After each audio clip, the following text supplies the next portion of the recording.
혹시 은퇴 후 전원 생활을 꿈꾸고 계신가요? 도시의 소음과 번잡함에서 벗어나 맑은 공기, 조용한 자연 속에서 여유롭게 노년을 보내고 싶다는 생각 한 번쯤 해보셨을 겁니다. 그런데 과연 그곳에 우리가 기대한 평안만이 기다리고 있을까요? 요즘 도시를 떠나 시골로 귀촌하는 은퇴자들이 늘고 있습니다. 실버 세대의 로망처럼 보이기도 하죠. 하지만 정작 그곳에서의 삶은 공기 좋은 감옥이라는 말이 나올 정도로 녹록지 않은 현실을 마주하게 됩니다. 우리가 미처 생각지 못했던 변수들. 바로 생활비와 고립입니다. 사례 하나 들어보겠습니다. 서울에서 공무원으로 33년간 근무하고 정년퇴직한 65세 박종만 씨.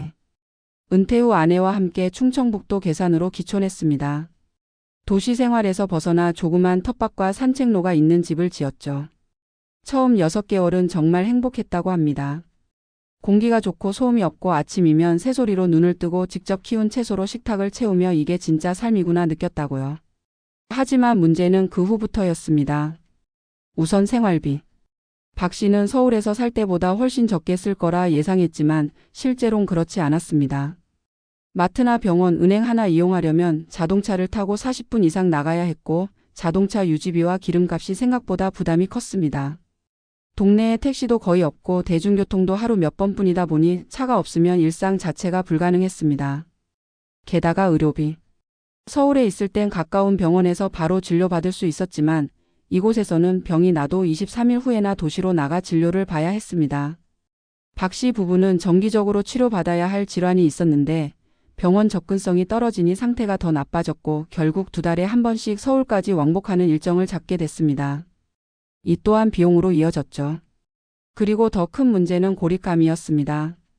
이웃이라 해봐야 집이 500m 이상 떨어져 있고 대부분은 80세가 넘은 원주민 노인들이었습니다. 말도 잘 통하지 않고 새로운 사람을 경계하는 분위기에 쉽게 어울릴 수 없었습니다. 마을 행사나 모임도 처음 몇 번 나가봤지만 외지인이라는 느낌을 계속 받았다고 합니다. 서울에서는 매일 같이 연락하던 지인들도 점점 연락이 뜸해졌고 시간이 흐르면서 부부는 서로에게만 의지하게 됐습니다. 그렇게 1년, 2년이 지나자 박 씨는 자신이 세상에서 분리된 존재처럼 느껴졌다고 합니다. 결정적으로 작년 겨울 눈길에 미끄러져 박 씨가 허리를 다쳤을 때는 정말 절망했다고 합니다. 긴급 이송도 쉽지 않았고 혼자 몸을 일으킬 수도 없는 상황에서 아내도 어찌할 바를 몰랐다고 합니다. 결국 박 씨 부부는 최근 귀촌 3년 만에 다시 도시 근교로 이사를 결심했습니다. 공기는 좋았지만 삶이 힘들었다는 말이 마지막 귀촌 소감이었습니다. 이 사례는 단 하나의 예가 아닙니다. 60대 후반 강원도 평창으로 귀촌한 김순자 씨 역시 마찬가지였습니다. 생활비 줄이려고 시골로 갔지만 오히려 단열 안 된 집에서 겨울 난방비가 도시보다 더 많이 나왔고 치매 초기 증상이 있는 남편을 돌보는 데 있어 병원 접근성은 치명적이었습니다. 결국 2년 만에 다시 도심으로 돌아왔고 그때 남긴 말이 이렇습니다. 바깥 공기만 좋은 줄 알았지 삶의 질은 오히려 떨어졌어요. 그렇다면 왜 이런 상황이 반복되는 걸까요? 이유는 간단합니다. 많은 사람들이 공기와 조용함이라는 낭만적 요소만 보고 귀촌을 결정하지만 실제로는 생활 기반, 특히 의료, 교통, 커뮤니티, 생계 비용까지 고려해야 할 요소가 너무 많기 때문입니다. 도시보다 돈이 덜 들 것 같지만 시골은 기본 인프라가 부족하기 때문에 오히려 더 많은 비용이 숨겨져 있는 경우가 많습니다. 또한 도시에서 형성했던 사회적 관계망이 시골에서는 쉽게 이어지지 않습니다. 특히 외지인이라는 낙인이 찍히면 그 지역 사회에 녹아들기 어려워집니다. 고립감은 생각보다 더 큰 정서적 타격을 주죠. 자연 속에서 혼자 있는 것이 아니라 세상과 단절된 것으로 느껴지기 시작할 때 우울감이 심해지고 부부 갈등도 증가합니다. 그럼 어떻게 해야 할까요?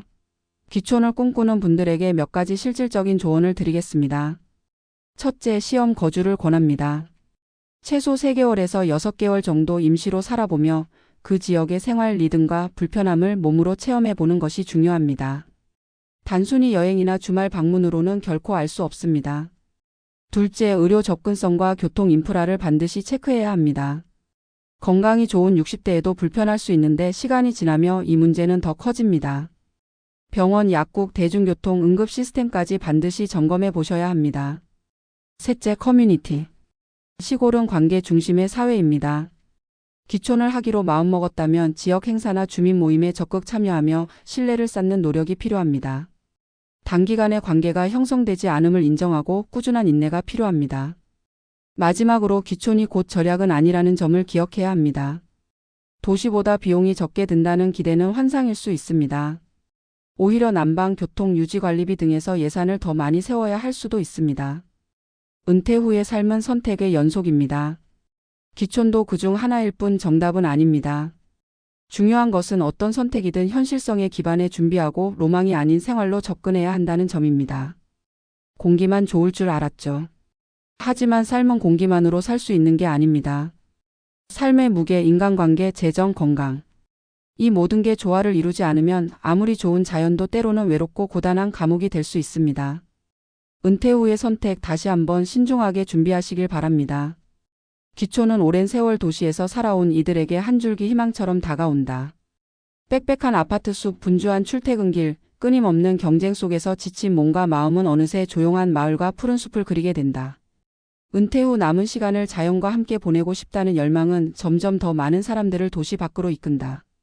그러나 그 낭만의 끝자락에는 생각보다 무겁고 복잡한 현실이 기다리고 있다는 것을 귀촌 3년 차에 이르러서야 깨닫는 이들이 많다. 은퇴자들이 귀촌을 결심하는 이유는 단순하다. 한적하고 조용한 곳에서 경제적인 생활을 하며 남은 생을 평화롭게 보내겠다는 바람이다. 많은 이들이 이렇게 말한다. 도시는 이제 지겹다. 여유 있고 건강한 삶을 살고 싶다. 처음 귀촌을 하면 그 바람은 실현되는 듯하다. 공기가 다르고 하늘이 다르다. 새소리에 눈을 뜨고 직접 가꾼 채소로 식탁을 차리는 그 소소한 행복은 도시에서 느낄 수 없는 특별함으로 다가온다. 사람들은 말한다. 이게 진짜 사는 거지. 하지만 그 감탄은 길어야 몇 달이다. 시골은 도시와 달리 기본 인프라가 부족하다. 병원, 마트, 은행, 대중교통 등 일상생활에 필요한 모든 것이 멀다. 자동차 없이는 하루를 시작하기 어렵고 특히 노령의 부부에겐 그 자체가 큰 부담이다. 병원 한 번 다녀오려면 반나절을 써야 하고 갑작스러운 사고나 질병이 발생했을 때는 속수무책이다. 처음엔 불편해도 견딜 수 있어라며 낭만을 강조하지만 시간이 지날수록 그 불편함이 생활의 본질을 흔들기 시작한다. 불편함은 곧 비용이 된다. 기름값, 차량 유지비, 택배비, 난방비 등은 도시보다 오히려 더 많이 든다. 도시 생활보다 더 저렴할 것이라는 기대는 쉽게 무너진다. 더 큰 문제는 고립감이다. 도시에서는 적어도 아파트 엘리베이터에서 이웃을 마주치고 근처 마트를 가면 얼굴을 보는 사람도 있고 시끄럽지만 어딘가에 속해 있다는 감각이 있다. 하지만 시골의 고요는 때로 잔인할 만큼 냉담하다. 이웃은 수백 미터 떨어져 있고 대부분은 고령의 원주민이다. 말이 잘 통하지 않거나 외지인을 경계하는 분위기 속에서 관계를 맺기는 쉽지 않다. 귀촌자 모임이 있다고는 하나 시간이 맞지 않거나 거리상 참여하기 어렵다 보면 결국 집 안에만 머무는 날이 많아진다. 커피 한 잔 마실 곳도 산책 중 스쳐가는 인사조차 없는 하루하루는 조용함이 아니라 고립으로 다가온다. 귀촌한 이들 중 많은 이들이 공통적으로 이야기하는 고비가 있다. 바로 겨울이다. 도시의 겨울은 실내 난방과 편리한 인프라 덕분에 큰 불편 없이 지나가지만 시골의 겨울은 전혀 다르다. 눈이 오면 길이 막히고 난방비는 걷잡을 수 없이 올라간다. 특히 오래된 시골집은 단열이 제대로 되어 있지 않아 난방을 해도 집안이 휑하다. 기름 보일러를 돌리다 보면 생활비는 순식간에 올라가고 몸은 점점 움츠러든다. 눈길에 미끄러지는 사고라도 나면 응급차가 도착하기까지 긴 시간이 걸린다. 건강이 악화되면 병원 접근성은 또 다른 벽으로 다가온다. 무엇보다도 시골에서의 외로움은 부부 관계까지 영향을 미친다. 도시에서는 각자의 일상이 있고 친구도 있어 자연스럽게 생활이 분산되지만 시골에서는 서로만 바라보고 살아야 한다. 말수가 줄고 갈등이 생겨도 풀 공간이 없다. 특히 한쪽 배우자의 건강이 나빠지면 돌봄의 무게가 오롯이 한 사람에게 쏠린다. 그렇게 귀촌의 낭만은 부담과 외로움으로 바뀌고 다시 도시로 돌아가야겠다는 마음이 생겨도 이미 많은 비용과 시간이 들어버린 후라 쉽게 움직이기 어렵다. 이러한 현실을 마주한 후 많은 이들이 말한다. 처음부터 생활을 기준으로 생각했어야 했는데. 귀촌을 결심할 때 우리는 자연, 공기, 풍경 같은 요소에만 마음을 쏟는다. 그러나 실제로 우리 삶을 지탱하는 건 병원, 시장, 친구, 커뮤니티, 교통, 에너지 같은 기본적인 인프라다. 그것이 충족되지 않으면 아무리 아름다운 풍경 속에서도 인간은 버티기 어렵다. 이제는 귀촌이라는 선택에 앞서 반드시 준비된 실험이 필요하다. 최소한 몇 개월이라도 직접 살아보며 생활의 불편함을 경험해야 한다. 여행이 아니라 일상으로 살아보아야 진짜의 면면이 보인다.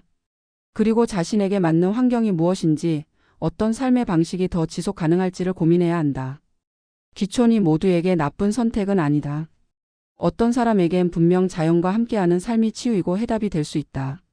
그러나 그것이 누구에게나 좋은 선택은 아니라는 점을 잊지 말아야 한다.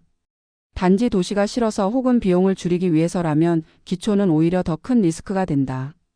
마지막으로 우리가 기억해야 할 것은 은퇴 후의 삶은 무엇을 버리고 떠나는 것이 아니라 어떤 삶을 새롭게 설계하느냐의 문제라는 것이다. 고요한 시골이든 북적이는 도심이든 삶의 터전은 단지 배경일 뿐이다. 그곳에서 건강하게 관계 속에서 안정적으로 살아갈 수 있는가가 진짜 핵심이다.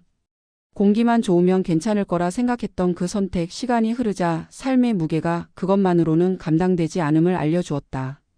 귀촌의 낭만은 분명 존재하지만 현실이라는 토대 위에서 준비하지 않으면 그 낭만은 금세 무너지기 마련이다. 자연은 우리를 치유할 수 있지만 삶을 대신 살아주진 않는다. 준비된 귀촌만이 진짜 평온을 선물한다.